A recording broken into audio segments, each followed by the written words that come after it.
সবজি বাজার করতে এসে আমার সাথে এমনটা হবে আমি ভাবতে পারিনি।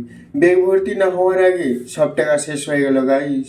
আর সবজির যে দাম ভাই রে ভাই কি আর বলবো। সো হ্যালো এভরিওয়ান, এখন যাব হচ্ছে হাট। বাড়িতে কোনো সবজি নেই, তার জন্য মা টাকা দিলেন বাজার করতে। ফাইনালি বাজারে পৌঁছে গেছি। সবার প্রথমে আলু নেব। শুধু আলু নয়, রসুন, পেঁয়াজ, আদা, লঙ্কা, মানে দেওয়ার কাছে যা যা পাওয়া যায়। ভাই দা বে, এর পরিচয়টা করিয়ে দিই। আর এর পরিচয়টা নতুন করে কি বলবো, একে তো সবাই চেনো, বিশেষ করে আমাদের সঙ্গে পড়েছিল যারা।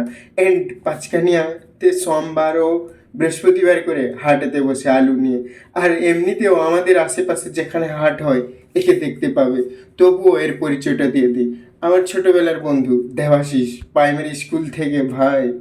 আরেকটা জিনিস লক্ষ্য করেছো, ও আমাকে কতটা ভালোবাসে।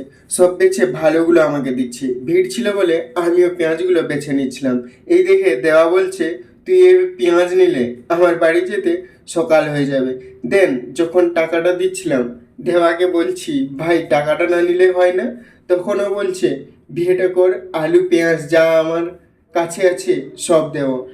আমি জানি ভিডিওটা দেওয়া দেখছে, তো কমেন্টে কিছু বলে যা। মা যা যা বলেছিলেন সব নেওয়া কমপ্লিট, বাট কোনো ক্লিপ নিইনি। তোমরা শুধু ভিড়টা দেখো, একটু দূর থেকে নিচ্ছি, দেন বাড়ি যাচ্ছি। তো তোমরা কমেন্ট করে বলো ব্যাগের ভিতরে কি কি দেখতে পাচ্ছ, অবশ্যই বলো কিন্তু। বাড়িতে পৌঁছে গেছি, হাট থেকে এনেছি সিঙ্গাড়া, জিলাপি। মিনি ব্লগটি কেমন লাগলো অবশ্যই কমেন্ট করে বলো। ভালো লাগলে like, comment, share and subscribe. দেখা হচ্ছে পরে মিনি ব্লগে। টাটা।